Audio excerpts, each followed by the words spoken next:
I became active in forest management through an odd way because I'm actually a writer by profession. But my wife and I own about 80 acres of land just about a quarter mile from here.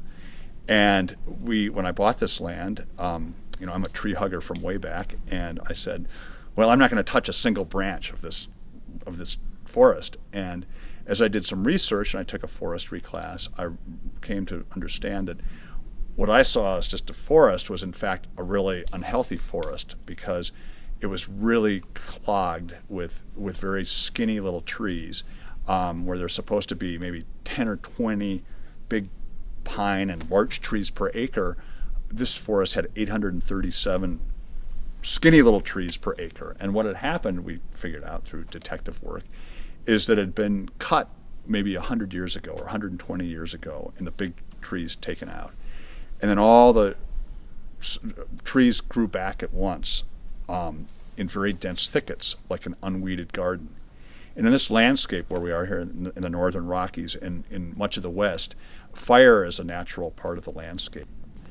And those fires were low-level fires that weeded out the forests, and they created those big old-growth forests that were fairly open underneath. Well, the problem is very expensive to thin those trees out, as we found with our land. And what happened was I started looking for a higher value way to use this wood rather than sending it to the pulp mill or burning it on site, or there was no real high value use for it. And as I say, I'm a writer by profession, and my wife is a modern dancer. And we just happened to, I actually wrote a book that was making money for once, and we happened to be building a dance floor for my wife in our backyard here in Missoula. And I'd heard that Larch made very good flooring, and it was used a lot in Europe for flooring. And so I started thinking, well, we have these, thousands of skinny little larch tree up on our land that I'm trying to get rid of and save the big ones.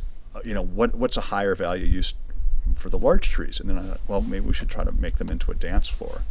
So that's what we did. And we were teamed up with a restoration forester, a guy by the name of Matt Arno, who did the actual thinning. And we made these trees into a dance floor, and it just was this beautiful floor.